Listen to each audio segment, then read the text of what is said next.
attaquer une nouvelle étude, ou peut-être série d'études, j'en sais rien, on verra bien, on va se laisser conduire. Donc c'est sur les ministères et les services dans l'Église. Et pour entamer notre méditation, on va lire dans l'épître de Paul aux Éphésiens, au chapitre 4, Éphésiens 4, et on va lire à partir du verset 11. Même avant, plutôt. Non, on va lire tout le chapitre 4. Ou du moins, du premier verset jusqu'au verset 16. Voilà. Les 16 premiers versets du chapitre 4 de l'épître aux Éphésiens. Je vous exhorte donc, moi, le prisonnier dans le Seigneur, à marcher d'une manière digne de la vocation qui vous a été adressée. En toute humilité et douceur, avec patience, supportez-vous les uns les autres avec amour, en vous efforçant de conserver l'unité de l'esprit par le lien de la paix. Il y a un seul corps et un seul esprit, comme aussi vous avez été appelés à une seule espérance, celle de votre vocation. Il y a un seul Seigneur, une seule foi, un seul baptême, un seul Dieu et Père de tous, qui est au-dessus de tous, parmi tous et en tous. Mais à chacun de nous, la grâce a été donnée selon la mesure du don du Christ. C'est pourquoi il est dit, il est monté dans les hauteurs et il a emmené des captifs, il en a fait des dons aux hommes. Or, que signifie il est monté, sinon qu'il est aussi descendu dans les régions inférieures de la terre? Celui qui est descendu, c'est le même qui est monté au-dessus de tous les cieux, afin de remplir toutes choses. C'est lui qui a donné les uns comme apôtres, les autres comme prophètes, les autres comme évangélistes, les autres comme pasteurs et docteurs, pour le perfectionnement des saints, cela en vue de l'œuvre du service et de l'édification du corps du Christ. Alors, service peut se traduire par ministère. Jusqu'à ce que nous soyons tous parvenus à l'unité de la foi et de la connaissance du Fils de Dieu, à l'état d'homme fait, à la mesure de la stature parfaite du Christ. Ainsi, nous ne serons plus des enfants flottants et entraînés à tout vent de doctrine, joués par les hommes avec leurs fourberies et leurs manœuvres séductrices. Mais en disant la vérité avec amour, nous croîtrons à tous égards en celui qui est le chef, Christ. De lui, le corps tout entier, bien ordonné et cohérent, grâce à toutes les jointures qui le soutiennent fortement, tire son accroissement dans la mesure qui convient à chaque partie et s'édifie lui-même dans l'amour. On va faire une deuxième lecture au chapitre 2 de toujours Éphésiens et on va lire les versets 19 à 22. Ainsi donc, vous n'êtes plus des étrangers ni des gens du passage, mais vous êtes concitoyens des saints, membres de la famille de Dieu. Vous avez été édifiés sur le fondement des apôtres et des prophètes, Jésus-Christ lui-même étant la pierre angulaire. En lui, tout l'édifice bien coordonné s'élève pour être un temple saint dans le Seigneur. En lui, vous aussi, vous êtes édifiés ensemble pour être une habitation de Dieu en esprit. Et on fera une troisième lecture dans la première épître aux Corinthiens, au chapitre 2, chapitre 12, et on va lire les versets 27 à 31.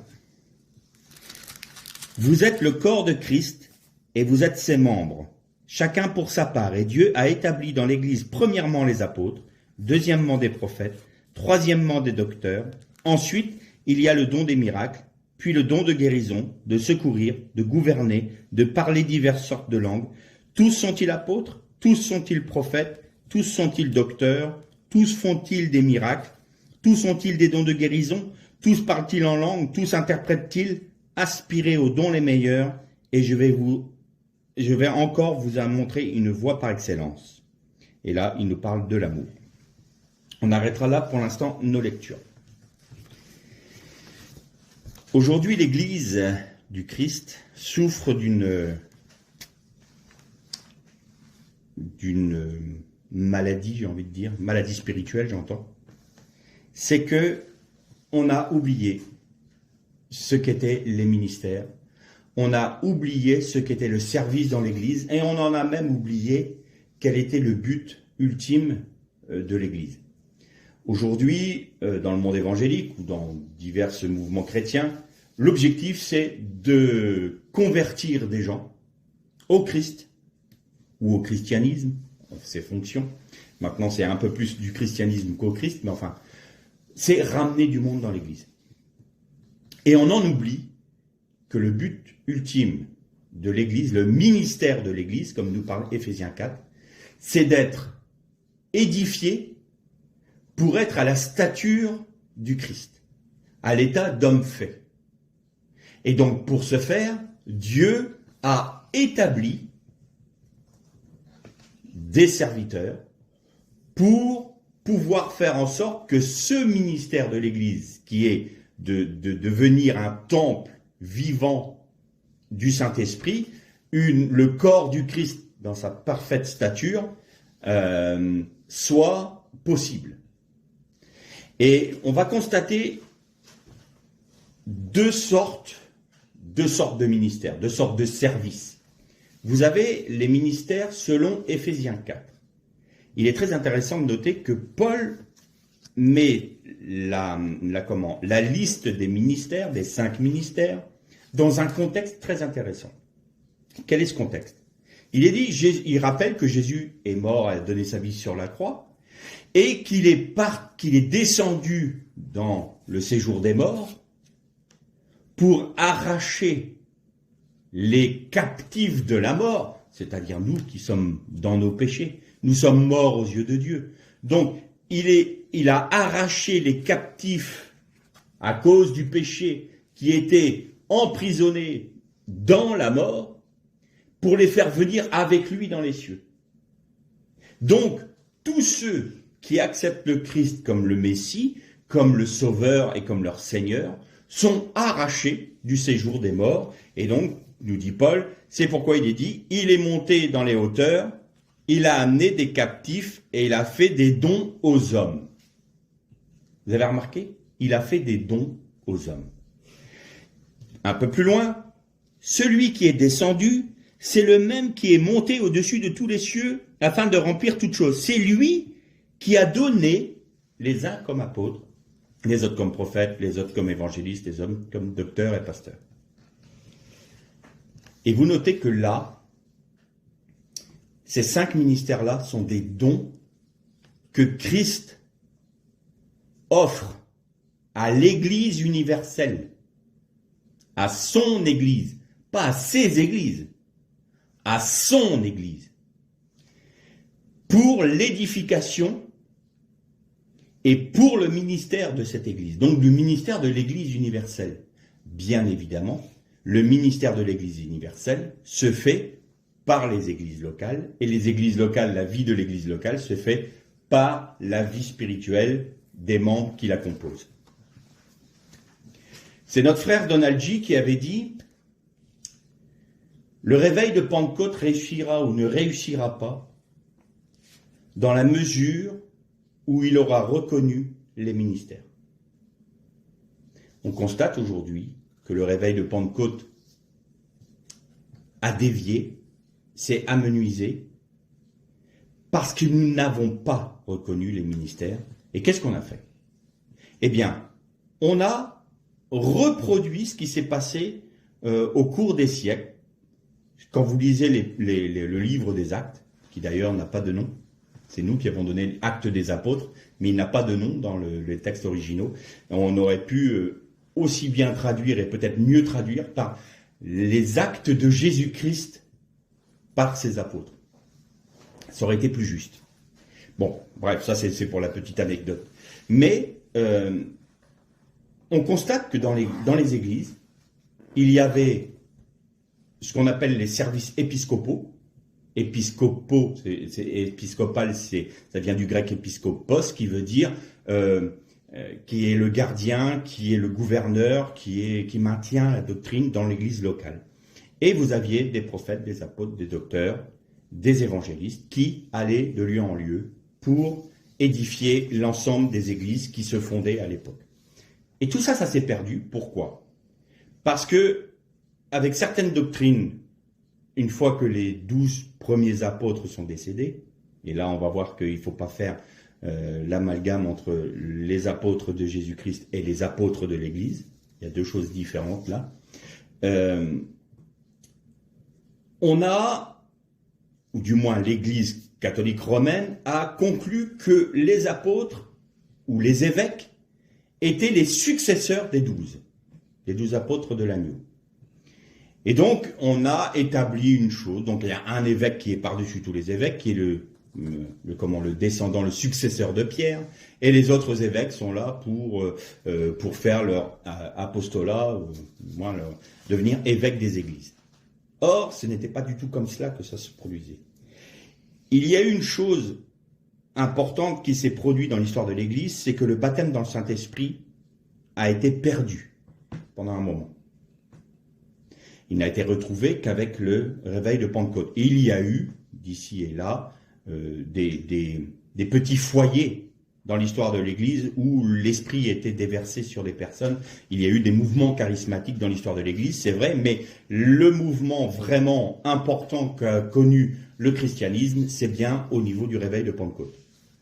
C'est la raison pour laquelle Donald G. disait, voilà, l'objectif de ce réveil-là, c'est pour qu'on retrouve la vie de l'Église originelle, c'est-à-dire du temps des 12 apôtres et du ministère de Paul, d'Apollos, d'Agabus, le prophète, enfin, retrouver cela. Or, qu'est-ce qui s'est passé pendant cette période-là? C'est que les rabbins qui étaient juifs ont fait les rabbins, sont restés rabbins, les prêtres, c'était les catholiques, et les pasteurs, c'était dans le protestantisme, dans les églises de la Réforme.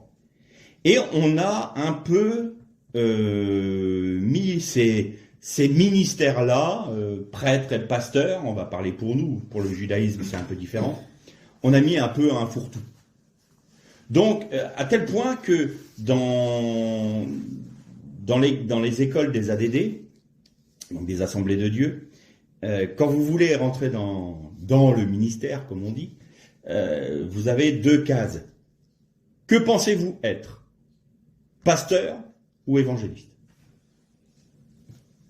Donc, sous-entendu, vous êtes pasteur, donc vous avez une église et vous la dirigez, et si vous êtes évangéliste, quelque part, vous êtes un soutien pour le pasteur de votre église, vous êtes un sous-pasteur, quoi, qui va évangéliser, qui va faire ramener des personnes dans l'église, et puis le pasteur va faire le docteur, le gardien, l'apôtre, le prophète, il va tout. Bon, le prophète, on a un peu de mal à le reconnaître, le ministère de prophète, parce qu'on l'a remplacé par le don de prophétie.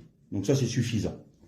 Bon, sans vouloir être méchant, mais le Seigneur te dit « Prends courage, car je suis avec toi ». Bon, ça, tout le monde peut prophétiser ça. Souvent, c'est ce qu'on entend dans les églises. Le Seigneur a vu ta souffrance, ne t'inquiète pas, il est avec toi, sois fort, sois courageux, confie-toi en Seigneur. Bon, je dis pas que c'est forcément mal, mais c'est pas le ministère de prophète, ça. Ça n'a rien à voir. Et ça, surtout, ça n'engage pas du tout le prophète. Parce que ça, c'est un peu un système fourre-tout, c'est pas vérifiable. Par contre, le ministère de prophète, quand lui va te dire, à tel endroit, dans ta maison, il y a telle chose, il faut que tu t'en débarrasses parce que le Seigneur a vu que tu... Là, c'est vérifiable. Ou, à tel moment, à telle date, tel jour, il se passera tel événement dans ta vie parce qu'il y a ça, ou dans l'événement de l'église, ou dans le monde, il se passera ça. Là, vous pouvez le vérifier. Vous voyez si c'est un faux ou un vrai prophète. Bon, on reparlera un peu plus loin du prophète. Donc, on est le pasteur. Le pasteur, c'est celui qui rassemble un peu tout sur lui. Et puis, il y a l'évangéliste parce que faut bien ramener du monde dans l'église. Les apôtres, non, ça c'était pour avant. Donc le ministère prophète, on vient d'en parler. L'enseignant, le docteur. Bon, vous êtes docteur si vous avez fait théologie. Donc si vous sortez d'une école de théologie, alors vous pouvez avoir un doctorat en théologie. Moi, j'ai pas vu ça dans Éphésiens 4. J'ai pas vu qu'il fallait sortir d'une école de théologie. J'ai vu que Christ a fait un don à son Église de 5 ministères. Quelle est la différence entre ce que j'appelle le ministère épiscopal, c'est-à-dire le service épiscopal, et les ministères cités dans Éphésiens 4? Les ministères dans Éphésiens 4 sont des ministères qui ont été donnés par Christ. Ça veut dire que c'est lui qui choisit. Quand Jérémie a eu l'appel de Dieu pour être un prophète. Il a dit, non, non Seigneur, moi je suis qu'un enfant, oh là là, je suis trop jeune, je ne peux pas parler. Et qu'est-ce que dit le Seigneur? Dès avant ta naissance, tu n'étais pas encore dans le sein de ta mère que je t'avais destiné à être prophète pour les nations. Donc, avant même la naissance de Jérémie, Dieu avait décidé que ce petit bonhomme-là serait prophète des nations. Et il en est exactement de la même chose pour les ministères d'Éphésiens 4. Ce sont des ministères dons, des ministères que Dieu donne, que Jésus-Christ donne à son Église pour l'édification de celle-ci. Et donc, j'ai envie de dire que l'apôtre, le prophète, l'évangéliste, le docteur et le pasteur, docteur c'est enseignant, ont été choisis dès avant même la naissance, leur naissance. C'est une prédestination. Alors là, à chaque fois, on arrive sur un terrain mouvant, la prédestination. Ah, qu'est-ce que ça veut dire? Eh bien, écoutez, ça ne concerne pas le salut. Pourquoi? Parce que tout homme est appelé à être sauvé, seulement, ça dépend du choix de chaque homme. Donc Dieu ne nous prédestine pas à être des perdus ou des sauvés. C'est nous qui décidons. Par contre, une fois qu'on a accepté le Christ, Dieu nous a donné une mission. Soit il nous a donné un ministère selon Éphésiens 4, il nous a appelés, il nous a prédestinés à être apôtres, prophètes, docteurs, pasteurs, évangélistes. Soit il ne nous a pas appelés à un ministère don, mais à servir dans l'Église, et nous pouvons là avoir un service épiscopal. On en parlera un peu plus tard dans notre étude. Ça, ce sont des ministères que on ne cherche pas, ils sont sur nous. Pourquoi? Et pourquoi le réveil de Pentecôte pouvait retrouver les ministères selon Éphésiens 4? Pour la simple et bonne raison qu'à partir du moment où nous avons retrouvé cette vérité du baptême dans le Saint-Esprit, nous avons retrouvé les dons de l'Esprit. Le premier, et que tous doivent pouvoir pratiquer, c'est le parler en langue, interprétation des parlers en langue. Donc ça, c'est les premiers dons. Tout chrétien peut parler en langue. Tout chrétien s'édifie lui-même en langue. Ensuite, il va y avoir les dons de sagesse, dons de connaissance, dons de guérison, dons d'opérer des miracles, dons de délivrance. Voilà. Vous avez différents dons de l'esprit qui ne sont pas à confondre avec les fruits de l'esprit. Ça, ce sont des dons pour l'édification de l'Église. Les fruits de l'esprit, c'est les conséquences de tout ce qu'on a prêché ces derniers temps, c'est-à-dire de notre vie d'obéissance à la parole de Dieu, et nous vivons selon la parole de Dieu, en obéissant au commandement de Dieu. À ce moment-là, en obéissant à la Torah, nous produisons des fruits qui sont selon l'Esprit. Ça, c'est pour nous, c'est pour la gloire de Dieu, c'est pour le bien de nos frères, mais ce n'est pas forcément un don pour l'édification de l'Église. Là, il y a des dons, je parle bien des ministères, pour l'édification de l'Église, et les dons pour l'édification de l'Église. Et donc, chaque ministère va avoir des particularités et va être équipé par Jésus même pour la bonne exécution de son ministère, de son appel. Maintenant, vous pouvez très bien être converti, avoir accepté le Christ dans votre vie, avoir accepté d'en faire de votre sauveur et votre Seigneur, et vous pouvez très bien refuser le ministère. Auquel cas, il ne se fera pas. Vous pouvez très bien avoir un appel, être convaincu que c'est cet appel-là qui est sur votre vie, et vous pouvez même reconnaître, et même certains de votre entourage vont reconnaître que vous êtes équipé par le Seigneur pour exécuter ce ministère-là, et l'assemblée ou les assemblées dans lesquelles vous êtes ne vous laisseront pas la place pour manifester votre ministère, et vous laisseront de côté en ne voulant pas le reconnaître. C'est arrivé, moi j'ai un exemple concret dans une église que j'ai fréquentée pendant X années, où les ministères étaient totalement étouffés. Personne ne pouvait sortir, pas la tête qui devait dépasser. C'était le pasteur qui décidait si toi tu pouvais prêcher, si toi tu pouvais faire. Et puis en règle générale, il n'y avait que des diacres parce que c'était tout le monde avait le droit de faire les espaces verts, avait le droit de construire les bâtiments, mais personne ne pouvait prêcher. Pourquoi? Parce qu'il a étouffé. C'était lui qui voulait prendre le contrôle. Bon, ça porte le nom d'église, j'en suis pas si convaincu que ça. Bref, c'est une œuvre qui est pour moi humaine. Donc, vous pouvez être étouffé par cela, auquel cas, vous vous mettez entre les mains du Seigneur, en disant, Seigneur, je suis disponible, fais ce que tu as à faire. Et là, le Seigneur ouvrira les portes et fermera d'autres pour pouvoir faire le ministère auquel il vous appelle. Donc, ces 5 ministères-là sont des dons. Mais ce sont des dons qui ne sont pas donnés à l'Église locale. Ils sont donnés à l'Église universelle. Comment est-ce que ces ministères-là travaillent? Quand vous lisez le livre des Actes, vous voyez que les apôtres travaillaient ensemble, avec des prophètes, avec des pasteurs. Il y avait des évangélistes qui, eux, étaient un peu plus des électrons libres, j'ai envie de dire. Et puis, il y avait les docteurs. Souvent, le prophète avait un docteur, un prophète avec un apôtre. Et puis, un pasteur qui allait... Vous prenez Timothée et Tite, c'était des pasteurs. Et pourtant, ils allaient d'église en église. Les ministères dons sont par essence des ministères itinérants.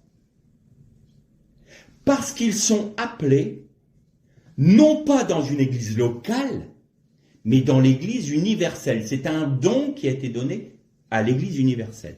Alors, on va détailler un peu les ministères ensuite, mais principalement, ces ministères-là ne vont pas empiéter les uns sur les autres. Il peut y avoir des interpénétrations des ministères.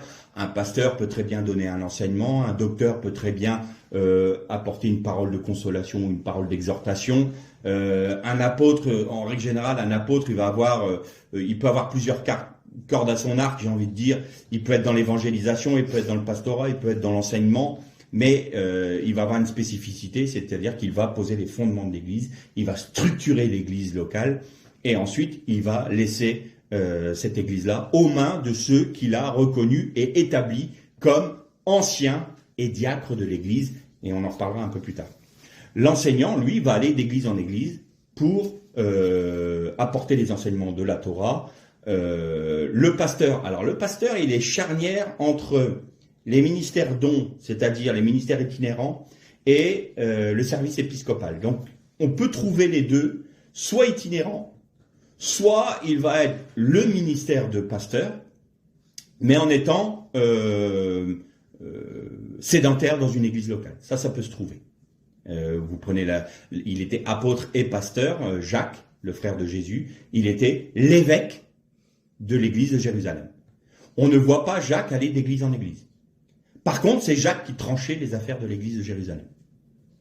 Donc, il était vraiment dans son ministère de pasteur. Et pourtant, dans un autre texte, il y est dit « Je ne vis aucun autre apôtre, si ce n'est Jacques, le frère de Jésus. » Donc, vous voyez, il avait un peu les deux casquettes.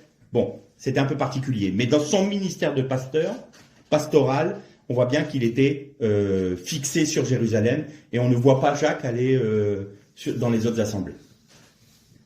Alors que d'autres ministères venant de Jérusalem allaient dans d'autres assemblées. Je pense notamment au prophète Agabus, qui était à l'église de Jérusalem et qui allait apporter une parole de la part de Dieu dans l'église d'Antioche, dans l'église de je ne sais plus laquelle c'était, où il avait dit qu'il y aurait une grande famine et qu'elle allait arriver sous Claude. Voilà, donc Agabus était un prophète qui était basé, parce que chaque ministère a une base quand même. Paul, c'était Antioche. Les 12, c'était Jérusalem. Bon. Chaque ministère a une base, une église de base. Mais il est appelé à pouvoir aller un peu partout. Donc ces ministères-là sont itinérants. Le ministère de pasteur peut être les deux. Donc c'est vraiment des ministères qui vont être là pour établir, pour édifier l'Église dans, j'ai envie de dire, dans la juridiction qui les intéresse. Qu'est-ce que j'entends par là? Il y a plusieurs apôtres. Vous avez Barnabas, Paul, par exemple. Là, il peut y avoir aujourd'hui différents apôtres qui vont fonder des nouvelles églises, structurer de nouvelles églises, et qui, de par ce fait-là, un apôtre qui structure une église est responsable de cette église-là en permanence. c'est de sa responsabilité apostolique. Et en règle générale, il est en équipe avec prophètes, enseignants, pasteurs, et cette équipe-là l'équipe de cet apôtre-là, enfin, cette équipe apostolique-là, va travailler dans les églises qui ont été fondées par cet apôtre-là. Donc ça va se structurer comme ça. Par exemple, ici, en Bretagne, nous pouvons avoir plusieurs églises qui s'ouvrent. Il y a un apôtre qui a établi les églises, qui les a structurées. Donc il y a un pasteur qui est avec lui, un enseignant, et hop, ils vont aller dans les églises qui ont été fondées, qui ont été structurées par cet apôtre-là. Et par exemple, sur les côtes, il y a un autre apôtre qui ouvre d'autres églises aussi. Eh bien, la logique, les deux apôtres-là connaissent les limites de leur apostolat. Ils vont pas aller empiéter dans les églises d'un autre apôtre. Vous voyez ce que je veux dire? L'autorité apostolique n'est valable que dans des églises qui ont été fondées et structurées par l'apôtre. Il n'a pas autorité pour aller apporter quelque chose. Je ne vais pas dire que ça ne peut pas se faire, mais il n'est pas responsable devant Dieu d'une autre église, d'un autre apôtre. Quand Paul a dû partir, le champ missionnaire de Paul, c'était l'Asie mineure. Il a fondé Éphèse, il a fondé Corinthe, il a fondé Milet, il a fondé Sardes, Smyrne, Pergame, Laodicée. Il a fondé toutes ces églises-là. Il avait autorité apostolique sur ces églises-là. Et puis, à un moment, Paul a su qu'il allait partir pour Rome. Et il savait très bien qu'il ne reviendrait pas, puisqu'à Milet, il a pris les anciens, il a dit, voilà, vous ne verrez plus mon visage. Et qu'est-ce qui s'est passé? Alors, Jean est revenu de Patmos et a pris l'autorité apostolique sur les 7 églises d'Asie. C'est la raison pour laquelle il a écrit aux 7 églises d'Asie. Parce qu'il a repris l'autorité apostolique qui était laissée vacante par l'apôtre Paul. Mais vous voyez que même Jean, étant un apôtre de l'agneau, ne venait pas empiéter sur le champ apostolique de Paul tant que Paul était en service. Donc vous voyez ce respect-là. Alors, puisqu'on a entamé sur le ministère d'apôtre, on va continuer sur ce point-là. Il faut faire une différence majeure entre, je dis bien, les apôtres de l'agneau et les apôtres de l'Église. Les apôtres de l'agneau, c'est les 12. Qu'ont-ils de particulier? Les 12 sont les fondements apostoliques. Quand il est dit, vous avez été édifiés sur le fondement des apôtres, c'est sur le fondement des 12 apôtres.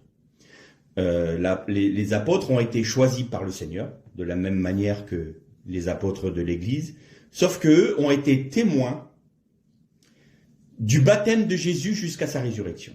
Ils sont des témoins oculaires de tout le ministère de Jésus jusqu'à sa résurrection. Et ils ont un statut particulier, c'est que Jésus leur a dit, je crois que c'est dans l'évangile de Matthieu au chapitre 19, verset 28, quand toute chose sera devenue nouvelle, je vous établirai, vous, comme juge des 12 tribus d'Israël. C'est-à-dire que les 12 sont appelés à être les juges, c'est-à-dire à être les gouverneurs des 12 tribus d'Israël. Qu'est-ce qui nous permet de dire ça? Quand Judas a trahi Jésus, le mot m'échappait, quand Judas a trahi Jésus, il n'était plus que 11. Et tout au début du livre, ce qu'on appelle des Actes des Apôtres, Pierre dit, bien, attendez les frères, vous avez ça dans le chapitre 1, je ne sais plus quel verset, ça doit être au chapitre 15-26, verset 15-26. Il dit, bon, il faut que nous soyons 12. Et nous devons choisir un apôtre, un frère, parmi ceux qui étaient avec nous depuis le baptême de Jésus jusqu'à sa résurrection. Il ne pouvait pas être une autre personne qu'un témoin oculaire. Beaucoup d'enseignants ont dit que les apôtres s'étaient trompés en tirant au sort Barsabas parce que c'était Paul qui était appelé par Dieu. Non, Paul n'était pas témoin oculaire du ministère de Jésus sur terre. Il ne pouvait pas faire partie des 12. C'est pour ça que Paul dit, moi, le plus petit des apôtres, le moindre parmi les apôtres. Pourquoi? Parce qu'ils avaient compris cela. Les juges d'Israël, c'est les 12. Et donc, ils ont dû en choisir un 12e. Et c'est ces apôtres-là qui ont avalisé les écrits de ce qu'on appelle le Nouveau Testament. C'est eux qui ont fait le canon, c'est-à-dire la règle, le mètre à mesurer de la parole. C'est eux qui pouvaient sceller ou déceler. Ce qu'ils scellaient en tant que texte canonique, c'est-à-dire reconnu comme étant conforme à l'enseignement du Christ, était scellé dans la parole de Dieu. Et il y a une petite anecdote intéressante, c'est un jour, c'était dans le premier siècle bien sûr, et il y avait des frères qui s'étaient réunis dans une maison à Rome. Et tout d'un coup, l'apôtre Pierre arrive dans la maison. Ils le reconnaissent, ils disent « Oh Pierre, sois le bienvenu, as-tu quelque chose à dire ?» Et Pierre, il dit « Je ne sais pas, de quoi parliez-vous » Eh bien, nous étions justement en train de lire l'évangile de Marc, et on était en train de lire le passage de la multiplication des pains. Et Pierre s'arrête et il fait « Ah oui, j'y étais, et je peux même vous donner des précisions. » Il était le témoin oculaire. Il pouvait attester que ce qui était écrit là par Marc était véritable, parce qu'il était le témoin oculaire. Et il y en a beaucoup qui disent que la Didaché est un texte merveilleux qui a été écrit au IIe siècle. Or, ce texte a été écrit par les disciples des 12. Et il aurait eu toute sa place dans le texte canonique, dans ce qu'on appelle le Nouveau Testament, mais c'est la Brit Hadasha, dans l'Alliance renouvelée. Mais il n'a pas pu l'être. Pourquoi ? Parce qu'il n'y avait plus d'apôtre de l'agneau de vivant. Donc il n'y avait plus un seul apôtre qui pouvait dire « J'atteste que cela est vrai et véritable, parce que moi j'étais témoin oculaire. » Donc la Didaché n'est pas rentrée dans le canon biblique. Donc vous voyez que les 12 ont une particularité, c'est que d'une part, ils vont être juges d'Israël, donc vous voyez que la Nouvelle Jérusalem a 12 fondements qui portent les 12 noms des 12 apôtres, et ils sont ceux qui ont figé, scellé le texte canonique biblique. Pourquoi ? Parce qu'il était conforme à ce qu'ils avaient vu, entendu et expérimenté avec le Christ. Il n'y avait qu'eux qui pouvaient attester des écrits. Donc ce que nous avons là, ce que l'on appelle le Nouveau Testament, a été attesté par les 12. C'est la raison pour laquelle c'est le canon biblique. Voilà pour les 12. Ensuite, vous avez les apôtres de l'Église. Les apôtres de l'Église sont quoi ? Comme Paul. Paul, c'est l'apôtre de l'Église par excellence. Alors lui, il était, j'ai envie de dire, c'était un super-héros, entre guillemets, il était suréquipé. Il pouvait évangéliser, enseigner, prophétiser, il avait les dons de puissance, enfin, c'était l'apôtre ultime, j'ai envie de dire. Mais, la différence entre les apôtres de l'agneau et les apôtres de l'Église, c'est que l'apôtre de l'Église doit être contrôlé. Il doit conformer son enseignement à la lumière de l'enseignement des 12. C'est la raison pour laquelle Paul est allé à Jérusalem pour aller pour demander aux apôtres, aux 12, si son enseignement était juste et reconnu par eux. Et il nous est dit que Pierre et Jean lui donnèrent la main d'union, de communion. Donc, Paul, étant tout à fait au courant qu'il n'avait pas le ministère apostolique de l'agneau, a reçu la révélation de Dieu, de Christ lui-même, et il a été le soumettre aux apôtres de l'agneau pour qu'il soit attesté. Ce qui a été fait. Et ensuite, à ce moment-là, il a commencé son ministère apostolique. Et donc, l'Église et les autres ministères doivent, entre guillemets, s'auto-contrôler par l'Esprit de Dieu. Ça veut dire quoi ?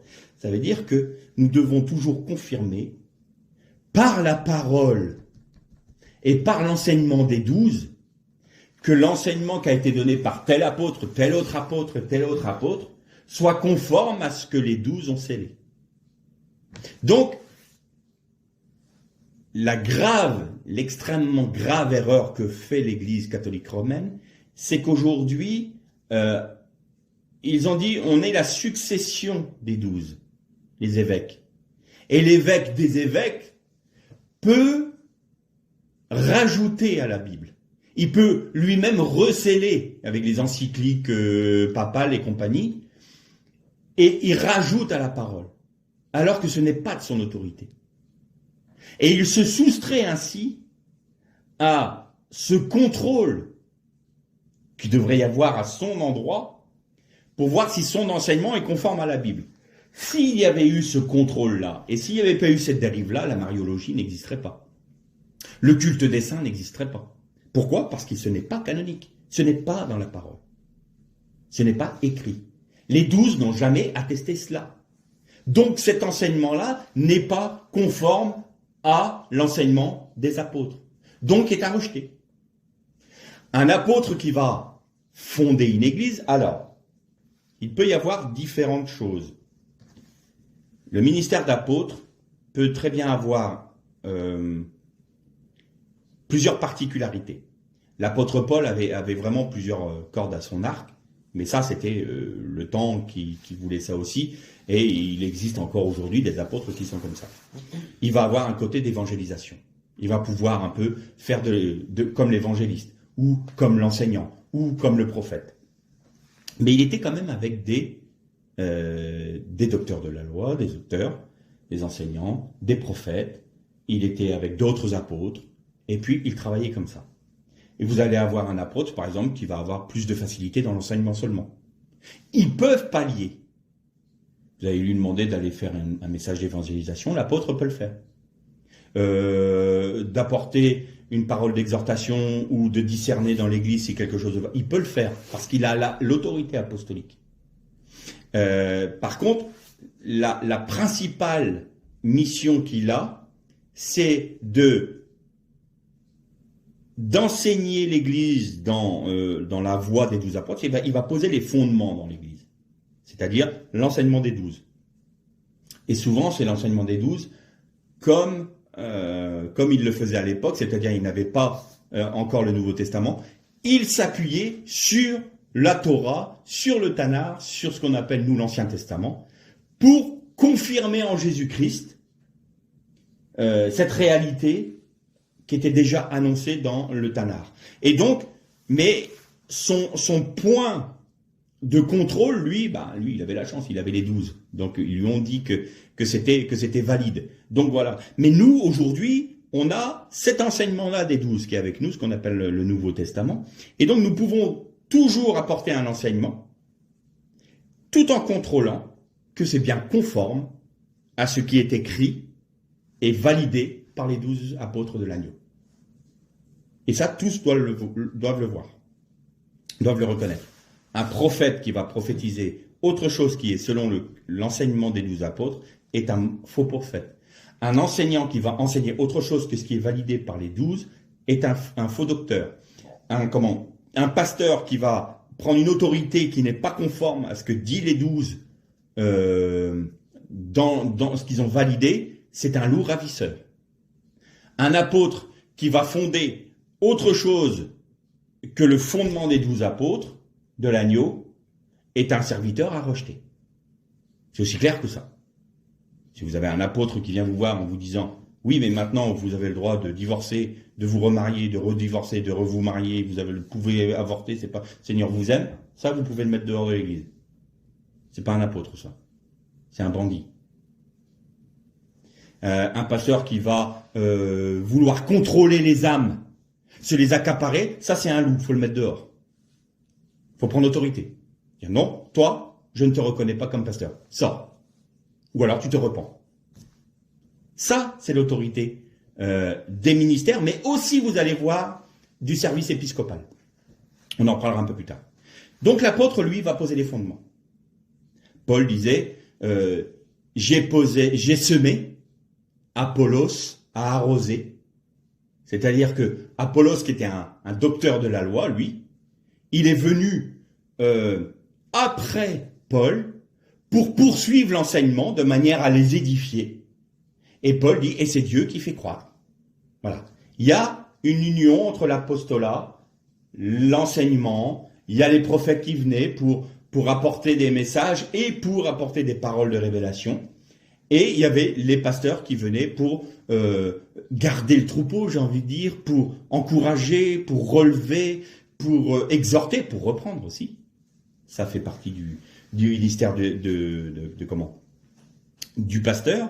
Et vous avez l'évangéliste comme Philippe qui allait de lieu en lieu. Et lui, alors, c'est un évangéliste, j'ai oublié le nom, il disait comme ça, moi vous me mettez 6 mois dans une ville, il y a une église.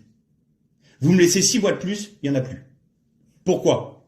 Parce qu'il sait très bien qu'il n'est pas appelé à édifier une église. Il faut un apôtre derrière. Alors il dit, si vous me mettez, alors là, moi je vous fais une église en 6 mois, boum, il y a une église dans la ville. Mais si vous me mettez à l'enseignement, tout le monde fuit. Il n'y en aura plus. Donc, vous voyez bien la communion. Et ce qui est très intéressant, c'est qu'un jour, Philippe, l'église de Jérusalem apprend que Philippe a fondé des petites églises un peu partout. Et ils disent, oh là. Et ils ont envoyé Pierre et Jean pour édifier, ça vous lisez tout ça dans le livre des Actes, pour édifier, pour structurer les églises qu'avait fondé l'évangéliste Philippe. Donc vous voyez ce travail-là.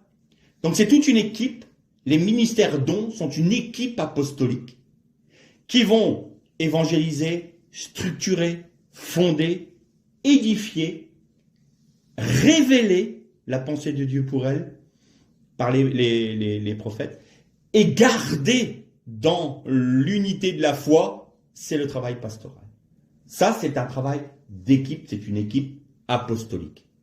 Et, comme je le disais tout à l'heure, c'est une équipe qui va être itinérante. Elles vont être dans le champ apostolique, dans leur champ apostolique, c'est une équipe qui va travailler comme ça. Donc l'apôtre, c'est celui qui va poser les fondements, qui va enseigner, et qui va faire le tour des églises dont dépend son autorité apostolique, et il va poursuivre, comme faisait Paul. Il écrivait aux Corinthiens, il écrivait aux Éphésiens, il écrivait à tel endroit, et puis à un moment, aux Corinthiens, il a dit « Wow, moi, bien qu'étant absent, moi j'ai déjà jugé, lui. Là, non, pas d'accord avec ça. Hein. » Donc lui, il mettait son autorité apostolique. Il pouvait très bien dire « En ma qualité d'apôtre, j'ordonne. » Il y a des moments, il dit « Mais moi, Paul, j'ordonne que telle chose soit faite. » Pourquoi ? Parce que c'était dans son champ apostolique, c'était des églises qui dépendaient de son apostolat et de son autorité apostolique. Mais il n'a pas fait ça à Jérusalem. Il n'a pas fait ça à l'église de Rome. Il n'a pas fondé l'église de Rome. Donc quand il est arrivé à Rome, il a dit, d'ailleurs, l'église de Rome ne s'est pas du tout fondée par un apôtre.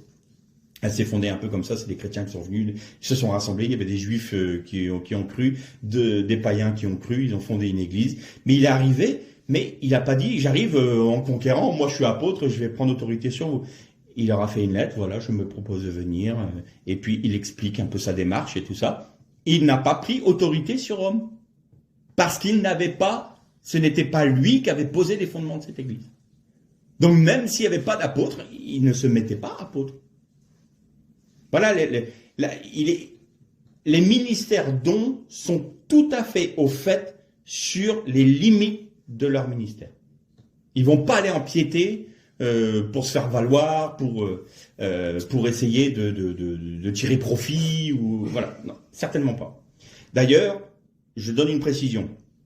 Si chaque chrétien doit vivre la croix, si chaque chrétien doit être soumis au Seigneur, si on reprend une de nos dernières méditations, doit avoir reçu les 2 haies du tétragramme, c'est-à-dire la rigueur et la compassion, et se laisser travailler par Dieu, laisser la croix œuvrer en eux pour qu'ils soient dépouillés d'eux-mêmes et que ce soit Christ qui vive, à combien plus forte raison des apôtres, les ministères d'Éphésiens 4, les ministères dons, et ceux qui souhaiteraient faire un service apostolaire. Il y a épistolaire et apostolaire qui se sont mélangés, ça a fait un mot bizarre. Épiscopal. Et donc, ces ministères-là doivent avoir, ces hommes-là doivent être dans l'humilité.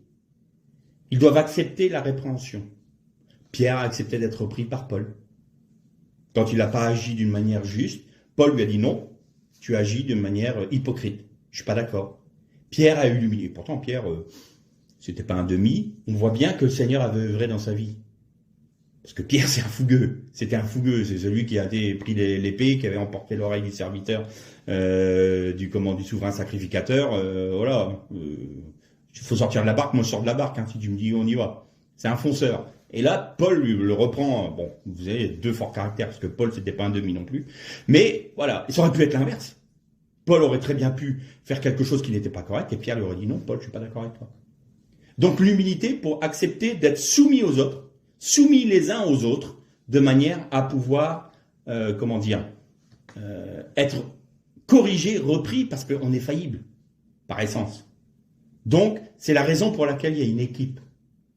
C'est la raison pour laquelle on peut très bien avoir 3, 4, 5 apôtres en même temps, avec des prophètes, avec des docteurs, avec des...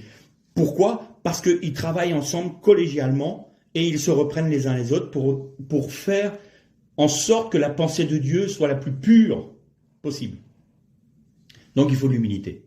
C'est pas parce qu'on est apôtre et qu'on a fondé, qu'on a une autorité apostolique que on est le roi du pétrole et que tout le monde doit nous obéir et que ça doit être comme ça, puis vous vous taisez et faire son petit chef. Non, parce que qui est le chef ? On l'a lu tout à l'heure. Christ est la tête.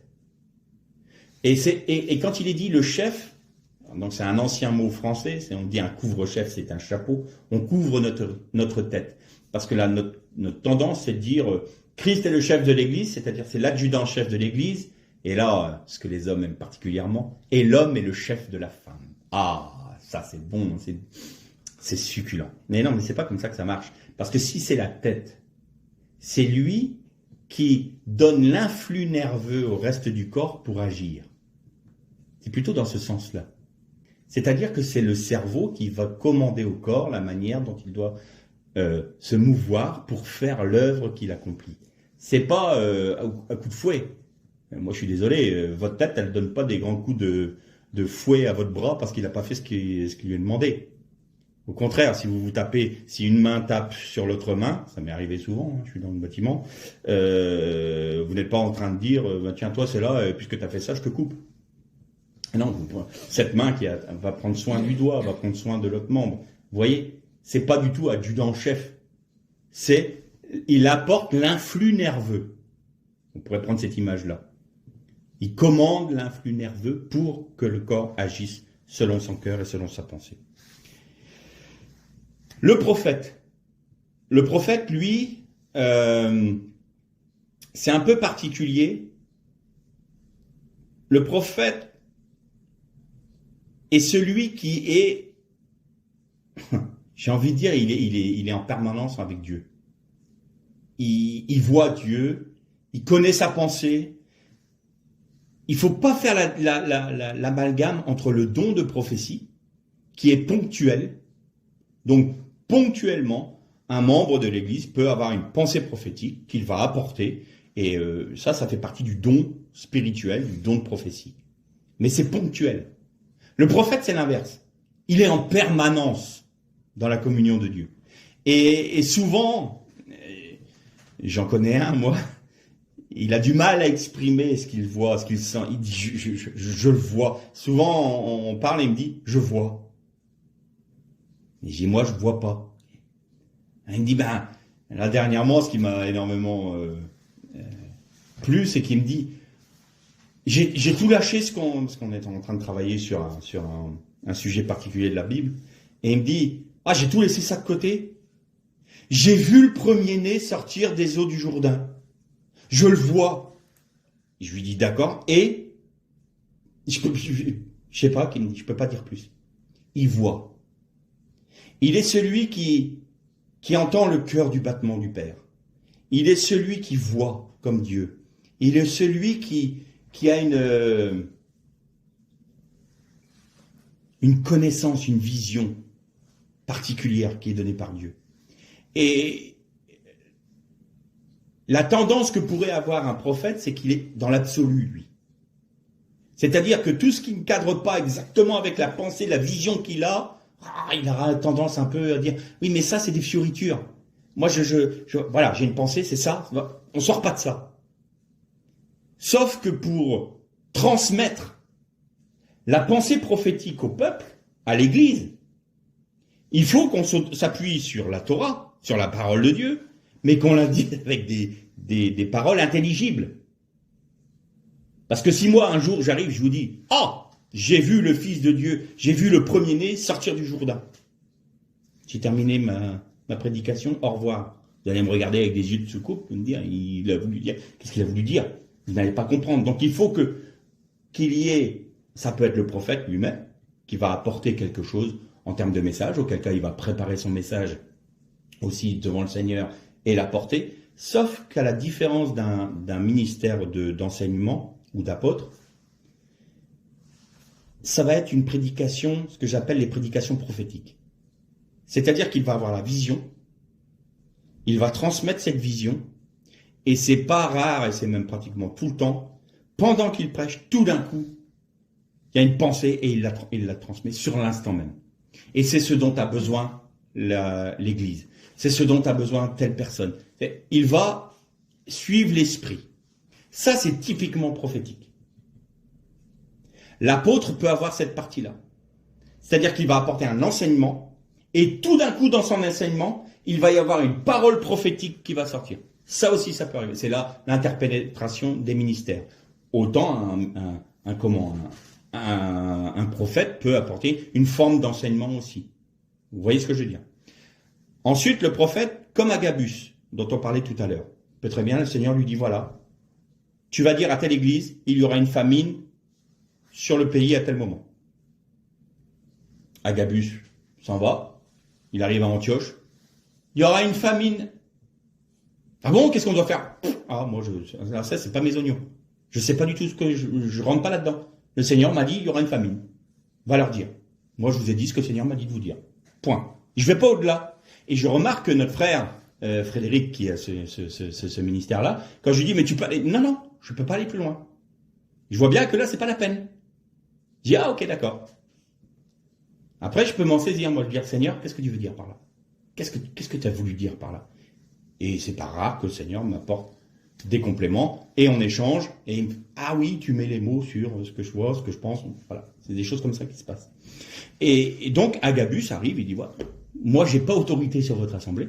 Ce n'est pas moi qui suis évêque, je suis un prophète, je vous apporte la parole de Dieu. Maintenant, vous tenez compte ou non de la parole que je vous ai donnée de la part de Dieu, ce n'est plus de mon ressort. Moi, je repars à Jérusalem. Et il repart à Jérusalem. Et qu'est-ce qu'on fait les frères? Le prophète Agabus, qu'on a tous reconnu, bien sûr, les ministères doivent se reconnaître. C'est pas parce qu'on se bombarde d'apôtres ou pas bombarde prophètes qu'on est forcément prophète. Il faut qu'on soit reconnu comme tel. Non, en règle générale, on le voit. Parce que c'est tellement miraculeux. Des personnes comme Pierre et Jean, qui étaient des pêcheurs du lac, qui arrivent devant le Sanhédrin et qui sont capables d'apporter des enseignements rabbiniques et toraniques aux souverains sacrificateurs et aux docteurs de la loi, ils sont même tous en train de se regarder, mais c'est pas des hommes simples du peuple, comment ils connaissent tout ça? Bah oui, ils l'ont pas... Si, c'est tombé du ciel, ça c'est le cas de le dire, mais ils n'ont pas étudié. Donc, quelqu'un qui est capable tout d'un coup, du jour au lendemain, d'apporter des enseignements, quelqu'un qui est capable d'évangéliser et qui ramène des hommes sous le joug du Seigneur, alors qu'avant, ça les intéressait pas, c'est qu'il y a quelque chose qui s'est passé, quoi. Donc ça se reconnaît, ça se voit. Un prophète qui va dire à tel moment, tel événement va se passer, et puis que ça se produit, c'est pas Madame Irma. Hein. Ça, c'est un autre défaut que l'on a, c'est qu'on pense que le prophète, c'est un Madame Irma. C'est d'ailleurs celui qui va prévenir l'avenir. Ça peut arriver, mais ça, c'est réduire le ministère de prophète. Combien de fois on a dit à des prophètes, tiens, on a ça en projet. Qu'est-ce qu'il dit le Seigneur? C'est un peu, je vais voir la voyante, quoi. Hein, et je mets un sou dans la machine, et puis schling schling, ah, le Seigneur a dit. Pas comme ça que ça fonctionne. Quand le Seigneur a quelque chose à nous dire, il vient nous le dire. Ne vous inquiétez pas. Et donc, le prophète a ces deux aspects-là. Il peut apporter un message, mais souvent c'est un message qui est dans l'esprit. C'est-à-dire qu'un enseignant va toucher l'intellect, et de l'intellect, le Seigneur peut faire descendre cette parole dans l'esprit pour que ça devienne une réalité spirituelle pour la personne qui va comprendre la raison pour laquelle ces choses sont écrites dans la Torah. Le prophète, quand il va parler, il parle directement à l'esprit. Bam, ça touche tout de suite, ça percute tout de suite. Un prophète, sa parole en général, elle va au fond tout de suite du cœur. Et ça produit tout de suite quelque chose. Ou rien, si on est fermé. Mais ça, c'est typiquement du prophète. Donc il peut y avoir cet aspect-là. Le prophète peut très bien amener un message prophétique qui va parler à l'esprit. Et il peut très bien annoncer les paroles du Seigneur, comme Agabus, ou comme Agabus, encore une fois, qui est venu voir Paul. Il a pris sa ceinture, la ceinture de Paul, il a lié ses mains avec, il a dit « L'homme à qui appartient cette ceinture sera amené à Jérusalem de cette manière. » Il prophétisait à Paul qu'il allait être mis enchaîné. Après, il n'a pas été lui dire « Tu devrais ne pas aller à Jérusalem ou y aller. » Agabus est reparti. Jérusalem, basta. Moi, j'ai fait ce que j'avais à faire. Le Seigneur m'a demandé de le faire, je l'ai fait. Maintenant, je m'en vais. Vous voyez, il ne va pas essayer d'enseigner ou d'apporter de la doctrine. Un véritable prophète très puissant du siècle dernier, je ne le nommerai pas parce qu'il est parti un peu il a dérayé un peu. Il avait un ministère de prophète énorme, mais d'une puissance. Et on n'arrêtait pas de lui demander d'apporter de l'enseignement sur ce qu'il recevait. Et pour sa défense, on le tannait, quoi. On n'arrêtait pas, mais enseigne-nous, enseigne-nous. Et il est rentré dans l'enseignement. Il est sorti du cadre de son ministère et il a essayé de transmettre quelque chose qui était au-delà de son ministère. Et il est parti dans des dérives terribles concernant la Trinité et il a apporté cet enseignement-là qui a fait d'énormes dégâts. Pourquoi ? Parce qu'il est rentré dans un champ d'un ministère qui n'était pas le sien. Et donc, ça a dénaturé son ministère parce qu'il y a eu le discrédit sur lui.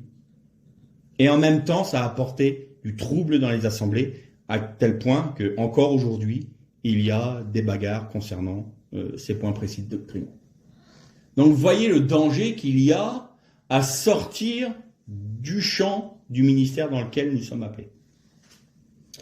Alors, je vais essayer d'être un peu plus rapide là, parce qu'après, on continuera sûrement la prochaine fois autrement.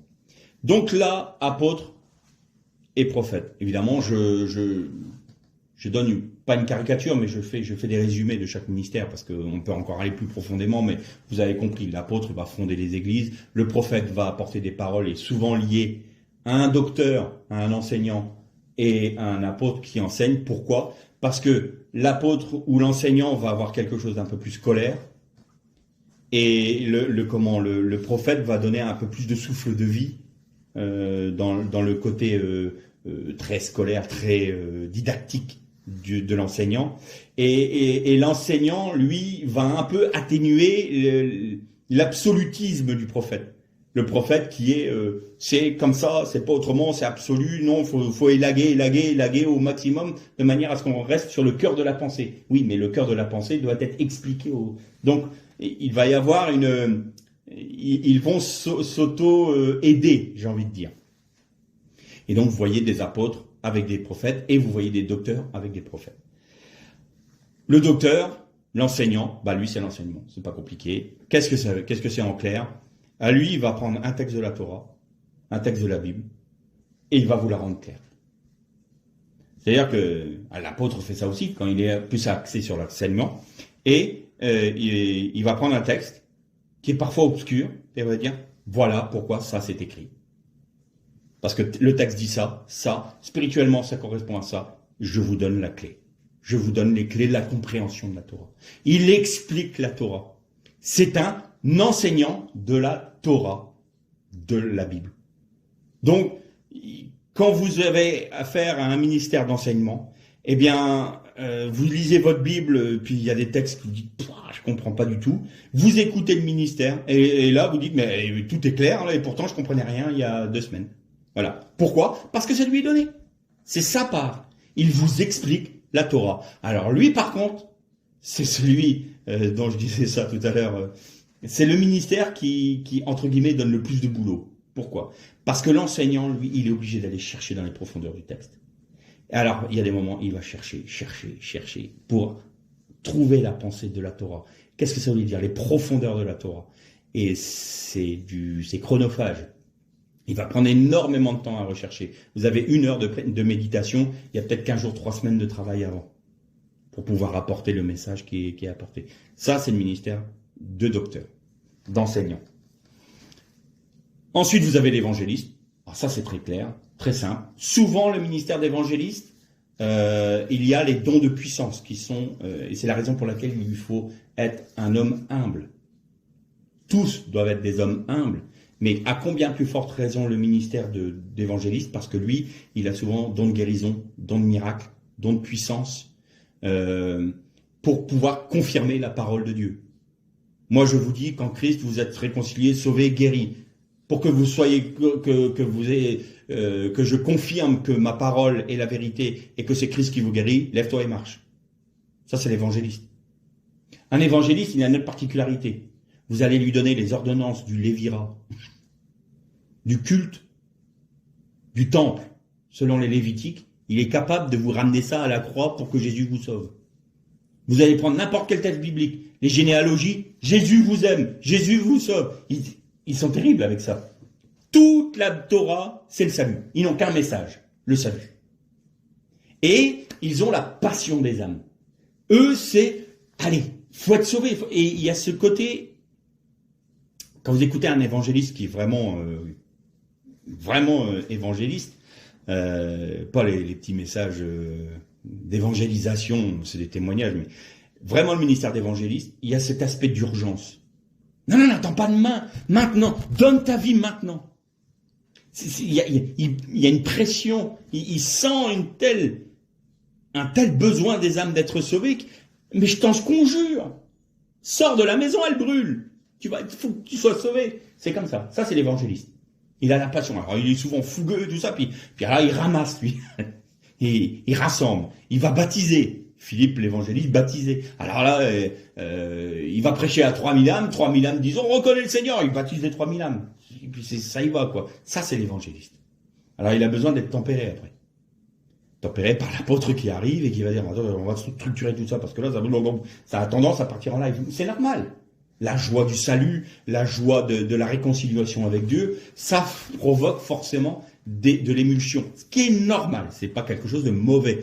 Quand je vois un évangéliste et que ça chante, que ça crie, que ça danse et tout, ça me fait pas peur, ça. Ça ne m'inquiète pas. Parce que c'est normal.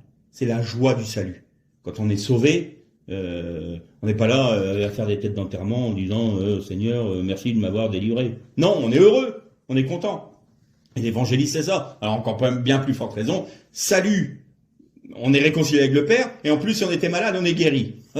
Bon, c'est pas des sujets de s'attrister tout de même. Donc ça, c'est normal qu'il y ait une émulsion. Mais après, tout ça doit être structuré, et c'est là que rentre en jeu l'apôtre, qui va structurer tout ça, le prophète, et ensuite les enseignants. Et donc, je terminerai pour ce coup-ci avec le pasteur. Le pasteur, donc lui, comme je disais tout à l'heure, c'est la partie charnière entre les ministères dons, donc itinérants, et les services épiscopaux.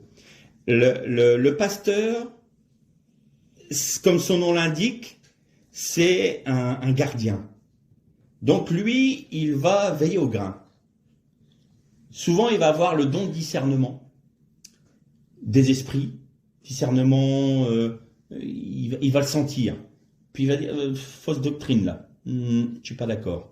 Donc là, il va dire, non, ça c'est pas une bonne doctrine. T'es un faux docteur, toi. Ou toi, t'es un faux prophète. Parce que ce que tu dis là n'est pas conforme à l'enseignement des apôtres. Donc, il va avoir cet aspect-là. Il garde le troupeau. C'est-à-dire que le faux docteur ou le faux prophète qui vient pour ravir les brebis de l'agneau, là, ils vont avoir en face d'eux le berger, c'est-à-dire le pasteur. Et là, ils vont se prendre un coup de canne. Il va reprendre. Il va être sévère. Il va pouvoir dire, non, pas d'accord, maintenant dehors. Et c'est Paul qui dit à Tite à un moment, il y a des prophètes qui ont été dit, les Crétois, ventre mou, je sais que le témoignage qui m'a été rapporté sur ces fameux prophètes-là est vrai, ces hommes-là, il faut les faire taire. Donc, il avait l'autorité apostolique. Donc, il en a parlé à l'apôtre, dont dépendait l'Église. Et l'apôtre répond, tu leur dis, taisez-vous, vous sortez de là. Et donc, Tite, qui était pasteur, a dit à ces hommes-là, non, on n'est pas d'accord, vous sortez de là. Mais il était sous l'autorité apostolique, tout de même. Chacun est sous l'autorité des uns des autres. Le pasteur est celui aussi qui va avoir des paroles d'exhortation, des paroles d'encouragement, des paroles de consolation. On vient de voir les paroles de répréhension. Il est aussi celui qui va avoir le don de gouverner. Alors lui, il est capable de vous structurer, de vous faire fonctionner une église. Ça va être de l'huile. Il est capable d'unir les contraires. Il est capable. Il peut avoir l'aspect enseignant, évangéliste un peu. Il peut avoir donc ces paroles d'exhortation, mais il existe, et j'en ai connu un, et vous en avez connu un pasteur qui ne prêchait pas, mais qui avait tout à fait le ministère de pasteur. Il avait ce don de gouverner l'Église, de réunir des personnes qui n'avaient rien à voir ensemble, et de faire maintenir un troupeau dans une cohésion, alors qu'il ne devrait pas y en avoir. Et pourtant, il prêchait jamais. Mais alors, c'était un pasteur. C'est plus rare, mais ça existe. Donc, c'est pas forcément un ministère de parole, bien que 99% du temps, le ministère de pasteur fait de l'enseignement, une partie d'enseignement, une partie d'évangélisation, exhortation, voilà. Mais ça va être plus dans l'exhortation. Il va pas rentrer dans les profondeurs de la Torah comme un enseignant. Tout comme il va pas rentrer dans un message d'évangélisation qui va enflammer les foules parce qu'il y a un don spécifique au ministère d'évangéliste. Voyez.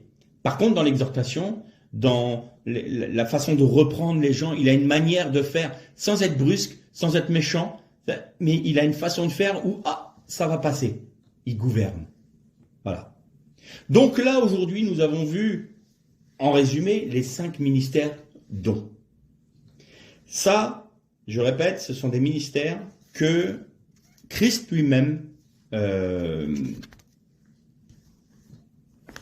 par sa propre autorité, donne à l'Église universelle. Donc vous voyez que le fonctionnement de ces ministères-là se fonde dans un champ apostolique, dans une limite apostolique, et ils vont d'église en église pour apporter le ministère qui est le leur. La prochaine fois, on verra ensemble donc le service épiscopal. Alors juste pour vous donner un peu l'eau à la bouche, autant les ministères d'Éphésiens 4, nous ne choisissons pas de le devenir, nous sommes prédestinés à l'être. Mais autant le service épiscopal, qui peut aussi rassembler le pastorat et de l'enseignement, vous pouvez, chaque membre de l'Église peut aspirer à servir le Seigneur dans ce sens-là. Et on va préciser ces choses-là la prochaine fois. C'est pour ça que Paul disait, vous aspirez à être évêque, c'est une bonne chose. Vous voyez ? Donc là, ça peut être une décision qui est prise par des personnes qui ont ce désir de servir le Seigneur, mais dans l'église locale. Là, par contre, il n'y a pas d'itinérance. Là, c'est spécifique. Le service épiscopal, c'est exclusivement dans l'église locale que ça se produit. Donc là, pour aujourd'hui, on va arrêter là pour aujourd'hui. On continuera donc sur ce service épiscopal-là qui va donc nous parler des anciens et des diacres. Et bien évidemment, en filigrane, vous avez compris que tous les dons de l'Esprit, chaque membre de l'Église, selon ce que le Seigneur désire, va donner aux uns et aux autres différents dons. Aspirer au don de prophétie. Tous peuvent aspirer au don de prophétie. Paul nous indique que, allez, prophétisez. Pas devenir ministre, pas prophète, mais le don de prophétie. Vous pouvez demander le don de discernement. Tout chrétien doit se sentir concerné par le service épiscopal, tous, à travers des dons, à travers des services, tous. Les ministères d'Éphésiens 4, ministère dons, ça, on ne peut pas choisir, c'est le Seigneur qui donne. Par contre, pour le service épiscopal, tout le monde peut y aller, Et vous allez voir dans différents, parce qu'il y a un statut pour les femmes aussi, parce que là aussi, c'est pas très clair. La femme ne doit pas enseigner, mais la femme n'est pas une potiche non plus dans l'église. Voilà. On va remettre tout ça au clair la prochaine fois. Et tous doivent aspirer au don de l'esprit pour le bien commun, pour que l'édification de l'église. Donc, chaque église locale est soumise à son apôtre, à ses prophètes, ses apôtres, ses prophètes et ses ministères dons. Mais chaque église locale aussi, par les évêques, c'est-à-dire les gouverneurs, on verra ça plus tard, la prochaine fois, doivent discerner si les ministères ne déraillent pas. Auquel cas, ils ne sont pas obligés de faire rentrer dans leur assemblée quelque chose qui ne serait pas selon l'enseignement des 12 apôtres. Donc, voilà pour aujourd'hui. On continuera la prochaine fois, si le Seigneur le permet. Que le Seigneur vous bénisse.